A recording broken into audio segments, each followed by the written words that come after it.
No. That pump right over there. No, I'm not convinced with any pump. No. I'm not convinced with this pump. I'm not touching it. I'm not touching this. Oh no. Is this a bull trap? Is this a bear trap? Are we going back? What's going on in the market? Assalamu alaikum everyone, welcome back to Bitcoin Update, and this is a question that so many people are asking, that what is going on? What is going on with Bitcoin? Are we gonna move up? Are we gonna move down? I think we're just back into that old boring sideways movement at the moment, so it's not interesting at all. I don't like what is happening right over here, and I'm gonna talk about this one because in my opinion I don't like this pump that happened. Yesterday's technical target and CPI report that was really hyped with the CPI report that something bad is going to happen. It seems like there was a short squeeze and a long squeeze as well at the very same time. So you went to the downside yesterday. This target was predicted, but as soon as you went down here, you just moved up. Now this one was out of nowhere. No one expected that, right? Nobody, not me, not you probably. But then again, when this happened, I always say this, and it has always been my rule of thumb to say, I never trust pump out of nowhere. When something pumps all of a sudden, I will never ever trust that thing in my whole life, because I like to put a lot of checks and conditions on what's going on. Sometimes you do dirty retest to go to the upside, and if you've been watching these updates for the past few days, notice how I told you about this resistance that you actually broke out of, and you never really backtested that resistance, okay? So just look at it for yourself and you're going to understand. I was expecting this one to be retested 2 days ago at 19,400 or 600, but what it did instead is just continue to go down, and finally you actually just went back up for that dirty retest, but in the opposite direction, not to the downside but to the upside, to do the retest right over there. So support there, support, loss of support, went up, and you're making a kiss of death. Now from tomorrow or maybe today, you start to move down again. My view is to the downside, and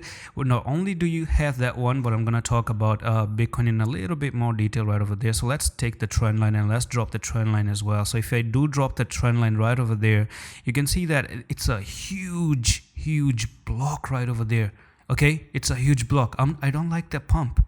I don't like it at all. Maybe it's just the market maker creating the FOMO for people to enter, and then they're going to be dropped to the downside. I'm not touching this one, okay? So it's really super dangerous. The technical target still remains to 14,000 based on that reversal wave of the Fib retracement. Now, however, if you make invalidations, they can happen, of course. If the buyers step in, then definitely the buyers are going to win. So we don't have the reason to support the sellers. At the moment, sellers are winning, unfortunately. They didn't win here, but they're winning in a higher time frame, okay? So if you look overall the picture, the sellers are the one who are winning, and the trend is still to the downside, okay?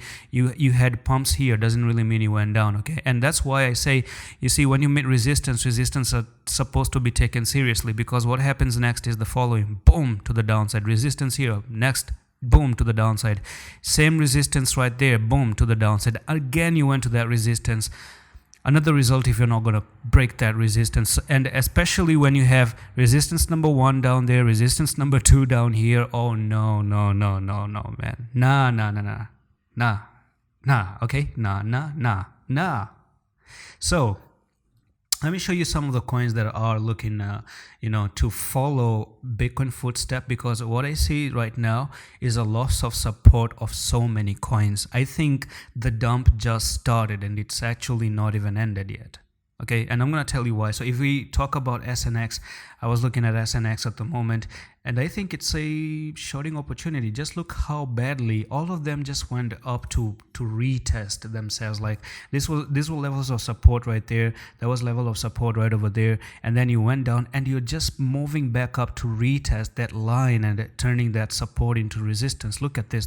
Isn't this just an amazing shorting opportunity? If someone really wants it, I don't short, I don't future trade, but if I could have short that thing. And the next one is gonna be something known as FIDA, I guess. So even this coin has already lost its cool, and you can see that all of them just went down and they've lost support, and the pump actually went back to retest and backtest, nothing else. So one support there, one support here, broke to the downside, coming up for the retest, nothing else to get rejected. So that pump, I cannot trust it anymore. And you have to compare Bitcoin with altcoins to see what's matching with one another, and all the information you're getting is nothing more than Bitcoin going back up to its resistance to retest the resistance, because it never backtested that resistance. Now you have backtested the resistance. I think from here, by the way, tomorrow is going to be Saturday, okay? So weekend is coming in. Yeah, so weekend is coming in, and weekends are not good historically once again. And that's pretty much it for this update. Invalidation is going to happen if we somehow still break out of that level. Then we'll be looking for 22,000 from here. Okay, it's going to be a ride all the way to the 22,000 level, because we don't have any other resistance in this area. So that's pretty much it for this update on Bitcoin. I'm going to see you the next one. Allah Hafiz.